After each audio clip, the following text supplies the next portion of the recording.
Namaste. We all know about Newton's laws of motion.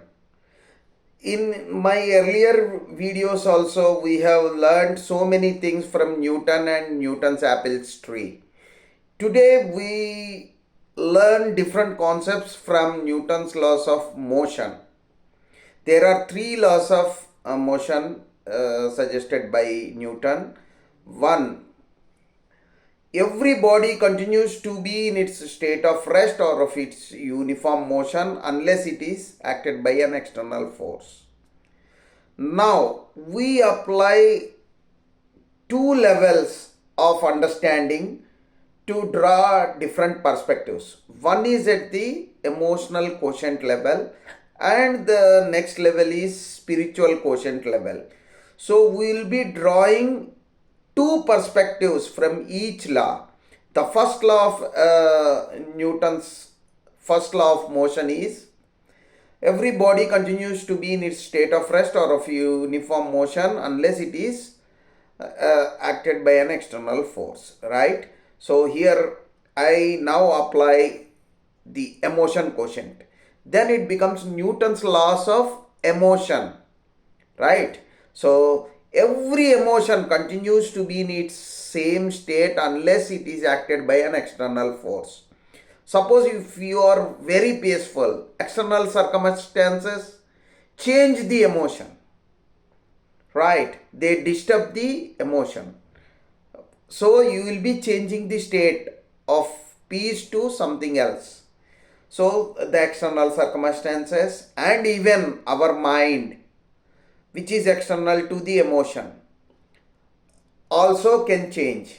So all the external forces will be influencing the state of emotion. That is first law. And this force is directly proportional to change in rate of change of momentum. That is the second law. Means the force exerted to change the emotion is directly proportional to how fast we are reacting to the situation, how fast we are able to change the emotions according to the circumstances by understanding emotional intelligence and how fast we are able to respond to the situations by controlling the emotions. So that is second law. Third law is every action has an equal and opposite reaction. It is true with the emotions also. Happiness, sadness, both are opposite to each other. Every emotion has an equal and opposite emotion to it. So it is our responsibility to choose the emotion, to switch the emotion from the negative to the positive, depending on the situations and our emotional intelligence.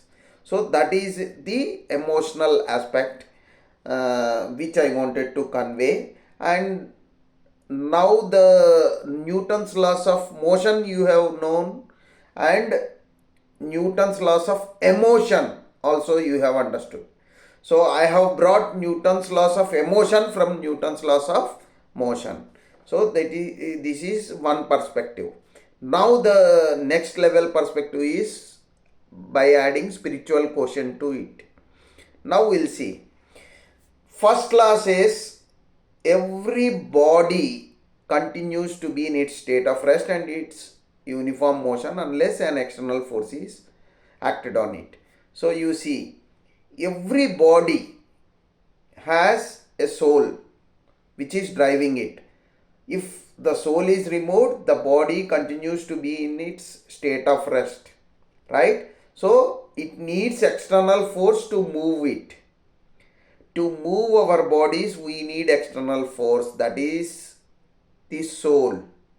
Okay, it is a part of supreme soul. Bigger energy, small force is required to move ourselves.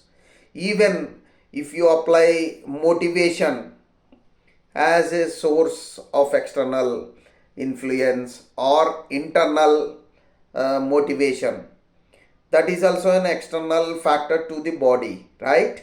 So the body moves with the emotion, with the uh, with the motivation, with the soul, which are all external to our physical body, right? So our mind drives our body, our soul drives our body, our motivation drives our body. So we need external factors to drive our body, to move it. So otherwise it will be staying at the state of rest, that is called rest in peace. So we need the soul to drive it. That is the force. It is coming from the supreme force, supreme energy, right? So that is how we can interpret and understand the same Newton's law in spiritual terms. And the second law, the force is directly proportional to the rate of change of momentum. Yes. So here also it is the same. The force, the spiritual force which is driving is how fast you are understanding this logic. That depends on this. And how dynamically you are reacting to the situations with the spiritual quotient. So the force required is directly proportional to the momentum. And the third law is every action has an equal and opposite reaction. It is straight away linked to our karma yoga. So whatever I do, the same thing comes back to me. If I do good, then I'll get good, right? So this is the principle of karma. And karma, you have clearly understood about karma in Bhagavad Gita, right? So the same principle applied here also is applied here also. Every action has an equal and opposite reaction. So without knowing Bhagavad Gita, already Newton has followed previous principles and found gravitational pull theory, etc. Here also it is linked with Bhagavad Gita and Karma Siddhanta, right? The third law. So this is how we can look at Newton's laws of motion with two perspectives, adding the emotional quotient and spiritual quotient to it. That is how Newton's laws of motion becomes Newton's laws of emotion to us, to enlighten us. Thank you so much.